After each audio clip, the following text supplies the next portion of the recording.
If you just read the newspapers and look at the rugby websites, you could be forgiven for thinking there is no other rugby going on this July other than British and Irish Lions. I mean, it's going to be brilliant. I'll be following it, no doubt. But there's loads of other international rugby besides. And that's what I want to get my teeth into again on this video. This time by looking at the Ireland squad. Who should they pick? Who could they pick? What are the areas of need and development for this Irish side? And how could this summer take a few steps along that journey?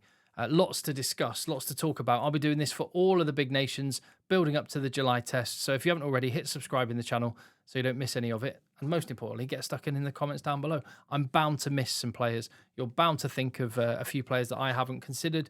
I'm going to pick a squad. I'm going to look at the kind of areas of need. And I'm going to pick a 23 that I would line up against Georgia in that first match. But like I say, let me know what you think. I suppose the first thing to acknowledge is the fact that no one is affected more by the British and Irish Lions selections than Ireland, who have had 14 players called up. You could make pretty much a whole, well, you could make a whole team out of this bunch of players, except for a fly half. That's the only position that is missing. Other than that, all bases are covered. And you would have had even a bit of surplus as well, had Caelan Doris been fit and available. Unfortunately for him, he's injured, now out for the 4 to 6 months, so he will take no part in any rugby this summer. But who will? Worth pointing out as well, Andy Farrell obviously is head coach with the Lions. He's taken Simon Easterby with him too, who was the interim head coach for Ireland through the Six Nations. So Paul O'Connell's been given the job of taking the guys on this summer tour with another bunch of youngsters. So those are the guys in charge. And what is the approach for Ireland? I've said this before about England on the video yesterday. England have a really young age profile of their squad. So I didn't feel the need to inject too much new blood into the squad because it was already really, really young.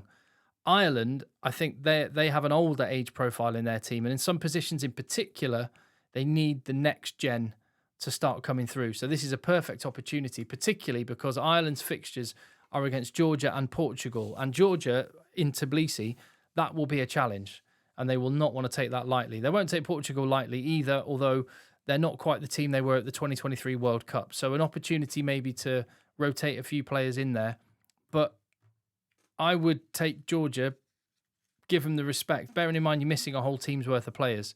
Georgia will spy a potential upset there. So there's no way Paul O'Connell is going to want to even remotely risk a defeat. And that will come into my thinking when I come to a squad. Let me know what you think in the comments down below.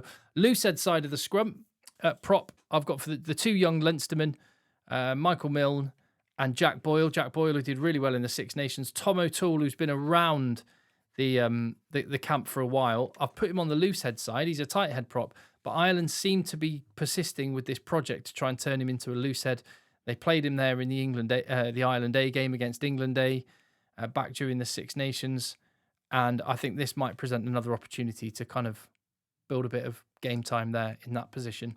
As for the tight head prop side, Finlay Bealham and Thomas Clarkson are the guys that are there with Tadhg Furlong absent.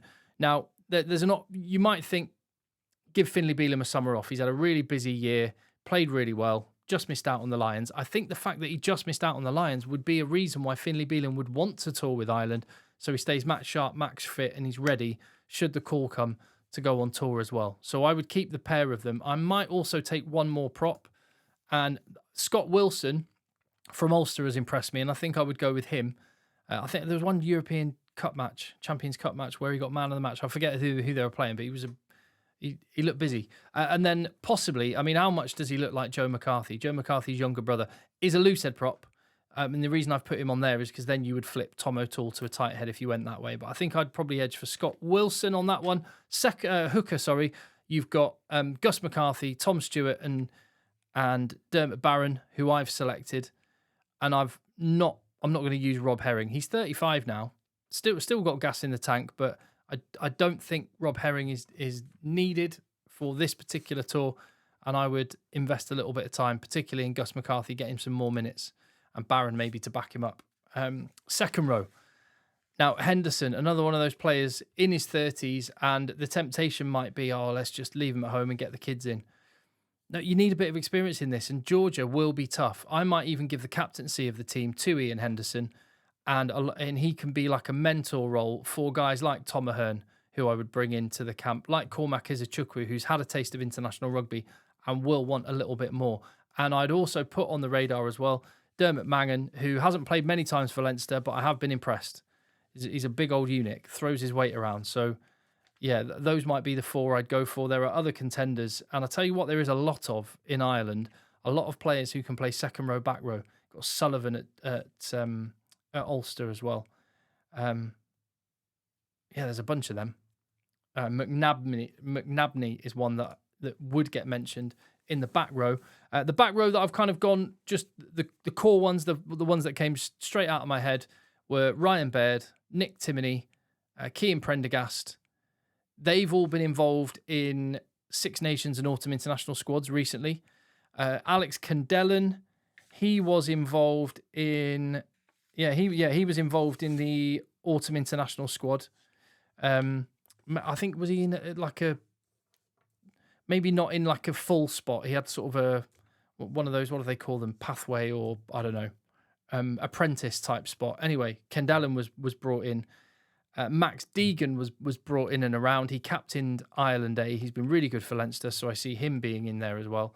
And then in addition to that, there's a lot of potential. I mentioned James McNabney. I can see him being taken for a little bit of time with the squad as well. He was had a development spot during the Six Nations. And I just think it's missing in that balance an out-and-out number 8. I probably would take Gavin Coombs. His face doesn't seem to fit. I don't know. Maybe there's something he doesn't do that they're seeing that I don't. I think Gavin Coombs is a great player, but he doesn't seem to fit the mould they're looking for. But there we go. That's what I would go with. Scrum half, Craig Casey is the main man.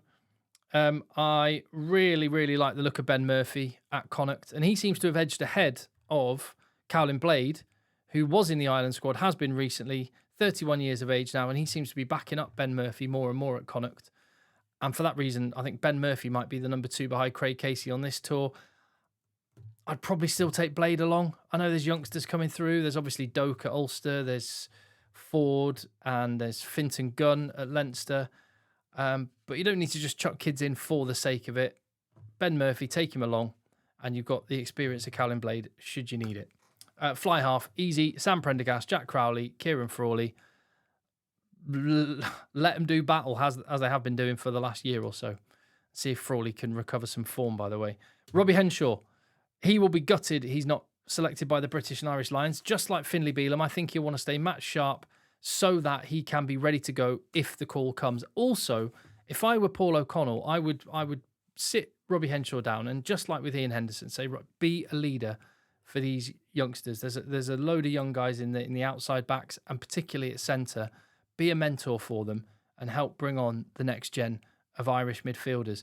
And then Stuart McCloskey, I love him. I really, really love Berg Stuart McCloskey. I just think this is one of those positions with Bundyaki, 35, with Robbie Henshaw in his 30s, with Gary Ringrose getting older. I just think it's one of those positions they need to give some time to a couple of these youngsters, and they've got some good ones. You've got Hugh Cooney at Leinster, who's looking really good. Jude Postlethwaite has been excellent at Ulster. And Hugh Gavin, big old slice at Connacht. I really like the look of him as well. So those 3 youngsters around Robbie Henshaw. And do you know what? Just for the romance of it, I kind of want Tom Farrell to get his dues as well. What is he, 31 now? He's had a brilliant season at Munster. Get him on the plane as well to Georgia. Let him go and mix it up, taste international rugby. And finally to the outside backs, where the 3 that are obvious picks for me are Jimmy O'Brien, Jamie Osborne, and Calvin Nash. They've got plenty of international rugby experience already. So has Jacob Stockdale, who's had a really good year, and I think Cube Crichton deserves to wear green again. And Tommy O'Brien looks a class act, so I would definitely take him. And then there might be space for one more player. You've got Shane Daly. I'd probably go for Bolton. Absolute. Talk about units.